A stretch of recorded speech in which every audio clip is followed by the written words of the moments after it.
అగ్ని అనాలిసిస్కి స్వాగతం. నేను మీ రామకృష్ణ. ప్రకాశం జిల్లాలో రాజకీయాలు రోజు రోజుకు శరవేగంగా మారుతున్నాయి.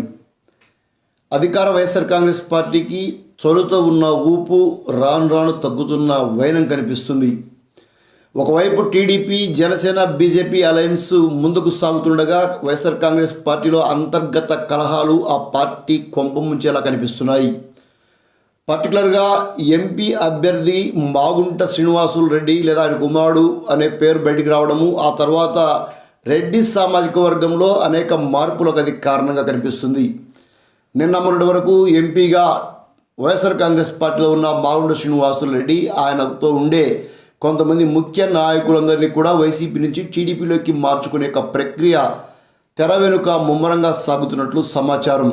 ఇదే జరిగితే పర్టికులర్గా గిద్దలు నియోజకవర్గం, మార్కాపురం, ఎర్రగొండపాలెం ఈ 3 నియోజకవర్గాల్లో మాగుంట అనుచరులు వారి యొక్క వ్యూహాలు ఎలా ఉంటాయి, వాళ్ళ అడుగులు ఎలా పడబోతున్నాయి, దీనిపైన ఇప్పుడు తర్జభర్జనలు జరుగుతున్నాయి.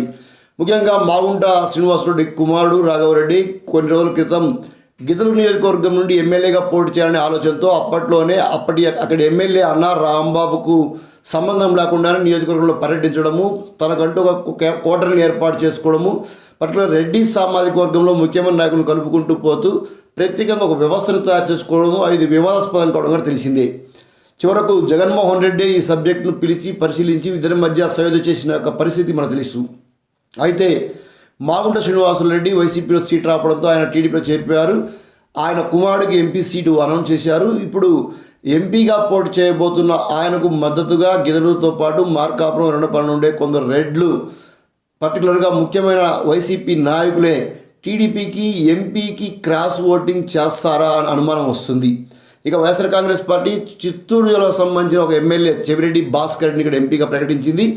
ఆయన నియోజకవర్గాల్లో ఇంకా పర్యటన ప్రారంభించకపోయినప్పటికీ జగన్మోహన్ రెడ్డికి అత్యంత ఆత్మీయుడిగా, అత్యంత ఆప్తుడిగా గుర్తింపు ఉంది. ఆయన ఈ నియోజకవర్గాల్లో రెడ్డి సామాజిక వర్గాన్ని ఎంతవరకు క్యాచ్ చేసుకోగలరు, అందుకని ఆయన మార్కాపురం తాజాగా వచ్చినప్పుడు జగన్మోహన్ రెడ్డి బొమ్మతోటే గెలవబోతున్నామంటూ ప్రకటించడం కూడా ఇక్కడ గమనించాల్సిన విషయం.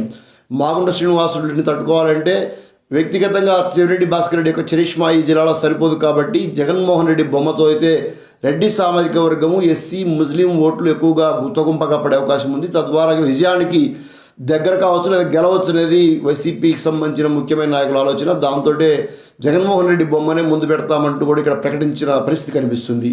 ఇక మార్కాపురం, గిద్దలూరు, ఎర్రగొండపాలెం, దర్శితో పాటు కొన్ని నియోజకవర్గాల్లో వైఎస్ఆర్ కాంగ్రెస్ పార్టీలో కోర్టుల సంఖ్య రోజు రోజుకు పెరుగుతుంది. కోర్టుల యొక్క ప్రభావం ఎంతవరకు ఉండబోతుంది, వీరు వైసీపీలోనే ఉంటూ టీడీపీ నాయకులతో టచ్లో ఉండడం లేదా టీడీపీలో ఉంటూ వైసీపీ నాయకులతో టచ్లో ఉండడంతో ఇక్కడ జరుగుతున్న వ్యూహాలను వారికి తెలియజేయడము, తద్వారా ప్రతి వ్యూహాలకు మంచి అవకాశాలు కల్పించడం జరుగుతుంది. దీంతో అధికార వైఎస్ఆర్ కాంగ్రెస్ పార్టీలో కలవరపాటు స్పష్టంగా కనిపిస్తుంది.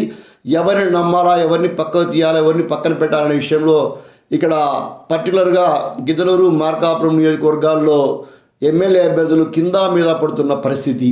ఇక 100 ఓట్లు కూడా లేని వ్యక్తి నాయకుడు అని చెప్పుకుంటూ చలామణి కావడము, తనను ప్రకరేయకుండా వేరే వాళ్ళ దగ్గరికి వెళ్తే మీ అంత తెలుస్తా అంటూ ప్రకటించడము బయట, ఇలా అనేక రకాలైన నాయకులు ఇక్కడ వైఎస్ఆర్ కాంగ్రెస్ పార్టీలో ఎక్కువ మంది అయిపోయారు. దీంతో ఎమ్మెల్యే అభ్యర్థులకు వీళ్ళందరినీ గాడిలో పెట్టడం పెద్ద పరీక్షగా మారింది. ఇక పల్లెల్లో రకరకాల పల్స్ గమనిస్తే, రకరకాల సంస్థల యొక్క సర్వేలు గమనిస్తే గ్రామీణ ప్రాంతాల్లో ఇంకా జగన్మోహన మాయ స్పష్టంగా కనిపిస్తుంది.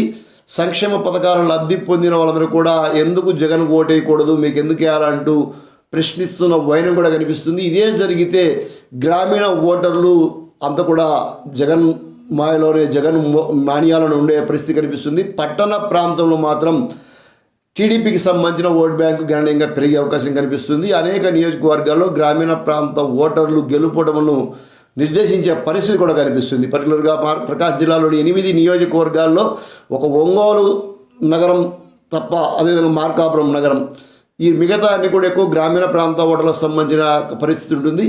గ్రామీణ ఓటర్లు మరలి ఫ్యాన్కే ఓటేస్తే మళ్ళీ జగన్కే పట్టం కట్టితే గెలుపోవడం పరిస్థితి కూడా కాస్త తారుమారయ్యే పరిస్థితి. ఎక్కువగా అధికార వైఎస్ఆర్ కాంగ్రెస్ పార్టీకి మరీ అవకాశం ఇచ్చే ఒక పరిస్థితి. అయితే అగ్ని సంబంధించిన టీం యొక్క విశ్లేషణ సర్వే గమనిస్తే జిల్లాలోని మొత్తం 8 నియోజకవర్గాల్లో దాదాపు 4 నియోజకవర్గాల్లో ఇప్పటికీ వైసీపీ గట్టి పొజిషన్లో ఉంది. 4 గెలిచే అవకాశాలు ఉంది. టీడీపీ కూడా 4 ప్రాంతాల్లో గట్టి పోటీ ఇస్తుగా గెలవడానికి అవకాశాలు బాగా ఉన్నాయి. సగం సగం పంచుకునే పరిస్థితి ఉంది. అసలు వైఎస్ఆర్ కాంగ్రెస్ పార్టీ మొత్తం కూడా ఎక్కువ వస్తాయని భావించింది. అయితే అలాంటి పరిస్థితి లేదు. టీడీపీ నాయకులు మాత్రం ఎక్కువ అంటే దగ్గర 6-7 సీట్లు కూడా మేము గెలుస్తాము, ఒకటే పొరపాటున వైసీపీ గెలుస్తామని వాళ్ళు చెప్తున్నారు. కానీ ఇక్కడ అలా కనపడం లేదు. పోటీ నువ్వా నేనా అన్నట్లుంది. రెడ్డి సామాజిక వర్గం జగన్మోహన్ రెడ్డికి ఇంకా కనెక్ట్ అయ్యి ఉన్నారు అనేది ఇక్కడ చాలా ప్రబలంగా విశ్వసిస్తున్న వ్యవహారం. అదేవిధంగా ఎస్సీ ముస్లింల ఓటు కూడా గుత్తగుంపగా జగన్మోహన్ రెడ్డి వైపు మళ్ళీ అవకాశం కనిపిస్తుంది. కాబట్టి ఈ 3 సామాజిక వర్గాల యొక్క ఓటు బ్యాంకు తోటి జగన్మోహన్ రెడ్డి, పర్టికులర్గా మహిళలు ఎక్కువ మంది జగన్మోహన్ రెడ్డి గవర్నమెంట్ ఇచ్చినటువంటి అనేక రకాల సంక్షేమ పథకాలు లబ్ధి పొందాము, మేము ఖచ్చితంగా ఆయనకే మరలా ఒకసారి ఓటేసి రుణం తెచ్చుకుంటామంటూ చెప్తున్న పరిస్థితి కూడా కనిపిస్తుంది. ఇదే మొత్తం కూడా ఎలక్షన్ దాకా, అంటే 50 రోజుల దాకా ఎలక్షన్ ఉంది. 50 రోజుల్లో ఇలాంటి వరవడి అలానే కొనసాగితే దాదాపు 4 నుంచి ఇంకా 1-2 సీట్లు కూడా పెరిగే అవకాశం వైసీపీకి ఉంటుంది. గ్రామీణ వాతావరణంలో జగన్మోహన్ రెడ్డికి ఉన్న పట్టు సడలేదాకా టీడీపీకి విజయ అవకాశాలు అంత ఈజీ ఏం కాదనేది కూడా విశ్లేషకుల యొక్క అంచనా. ఇక పట్టణ ప్రాంతాల్లో మాత్రం టీడీపీకి సంబంధించిన హవా చాలా స్పష్టంగా కనిపిస్తుంది.